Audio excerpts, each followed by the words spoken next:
به روز 8 از ریتریت ذهنی 30 روزه ما خیلی خوش اومدید. خیلی خوشحالم که میبینم این همه از شما با من تا اینجای کار همراه شدین برای اینکه یک واقعیت جدید بسازیم. این ریتریت ما 30 روزه است. چیزهای جدیدی قراره یاد بگیریم، قراره به دانشمون اضافه بشه. دوست دارم که کم نیارید، با هم در کنار هم ادامه بدیم و مطمئنم در انتهای مسیر به اون گنجی که باید دست پیدا میکنید. پس دوست دارم خوش آمد بگم به کسایی که جدیداً به جمع ما اضافه شدن. خیلی خوش اومدید. اگر ویدیوهای قبلی رو ندیدید حتما برگردید عقب، ویدیوها رو ببینید و از امروز شروع بکنید و با ما این مسیر رو ادامه بدید. و از تک تکتون هم ممنونم که مثل همیشه اینجا هستید، کنارمون هستید و ما رو حمایت میکنید. خب بریم سراغ موضوع اصلی. موضوعی که میخوایم با هم دیگه در این ویدیو راجع بهش صحبت بکنیم اینه که ما همیشه از قانون جذب صحبت میکنیم. از من، از هزاران آدم دیگه‌ای که توی این مسیر سعی میکنن به آدم‌ها آگاهی برسونن. اما تا حالا این رو از خودتون پرسیدین یا تا حالا درگیر این مسئله بودین که مغز ما دقیقاً چطوری خواسته هامون رو میسازه؟ واقعاً چیه که باعث میشه بعضیا مدام پیشرفت بکنن و بعضیها با همون تکنیک ها به جایی نرسن و توی همون نقطه بمونن؟ بعضیها قانون جذب رو رد میکنن. چرا؟ این ویدیو خیلی ویدیوی مهمی هست. من دوست دارم توی این 30 روز آگاهیتون رو بالا ببرم و این علمی که بهتون دارم میدم به شما کمک میکنه که خیلی چیزها رو زیر سوال نبرید.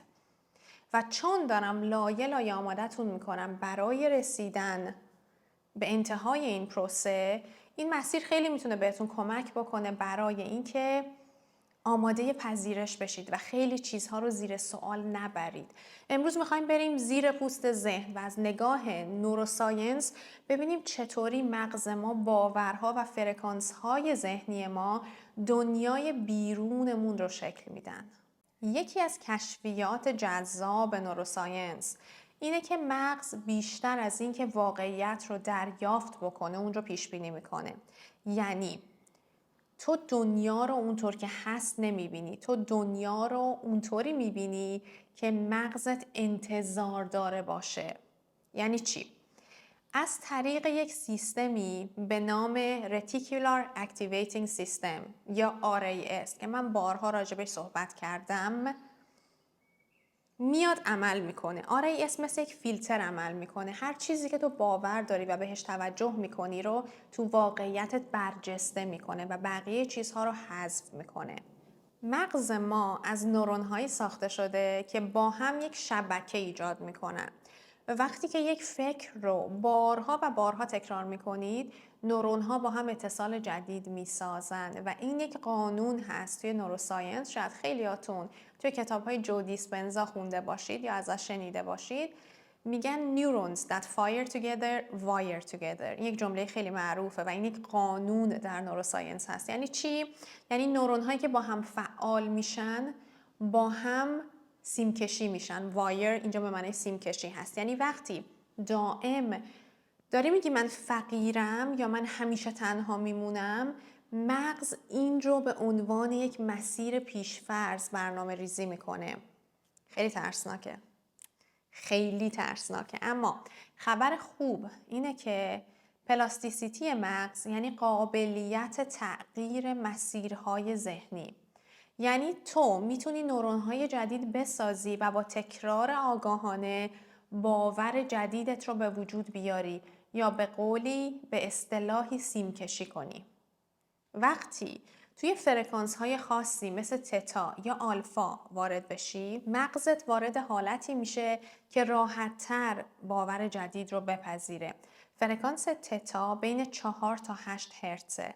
زمانی که ذهن بین خواب و بیداریه، دقیقاً همون لحظه‌ایه که ضمیر ناخودآگاه باز میشه و این همون دلیلیه که تکنیک های مثل تجسم، جملات تأکیدی، مدیتیشن توی این حالتها اثر خیلی عمیقی دارن. تو وقتی ارتعاش بالایی داری، در واقع مغزت رو به حالت پذیرش برنامه ریزی مجدد میرسونی و اونجا جادوی قانون جذب برات واقعی میشه. حالا مثل همیشه، مثل روزهای قبل، من یک تمرین علمی براتون دارم.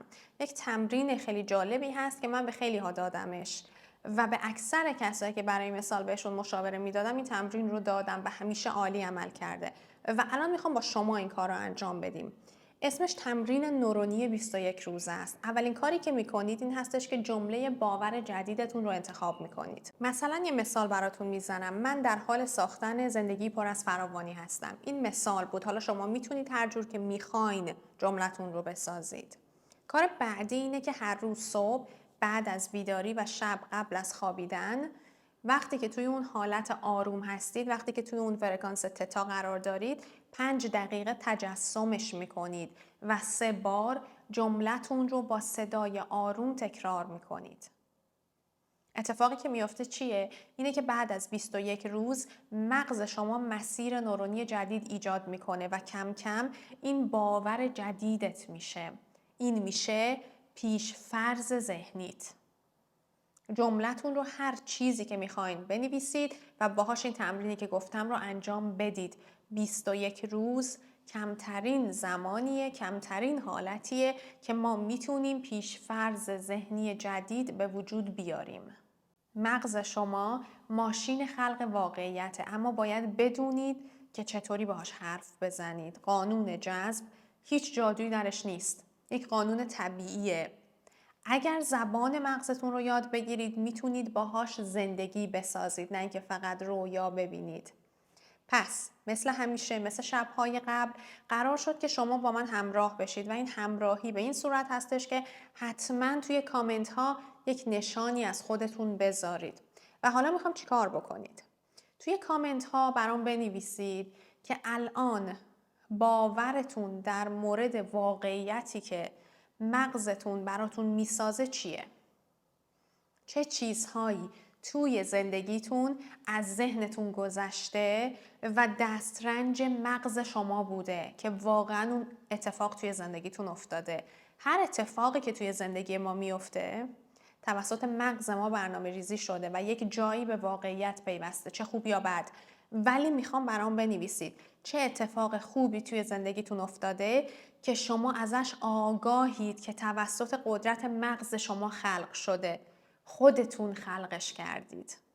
پس از امشب به بعد ما قراره ذهنمون رو سیمکشی بکنیم و پیش فرض جدید بسازیم با تمرینی که گفتم. پس یادتون نره که مثل همیشه اگر جدیدین کانال رو سابسکرایب بکنید، اگر همراه همیشگی هستید ویدیو رو لایک بکنید و اگر دوست داشتین با عزیزانتون به اشتراک بذارید. من فردا برمیگردم و راجع به یک موضوع خیلی مهم با همدیگه صحبت میکنیم.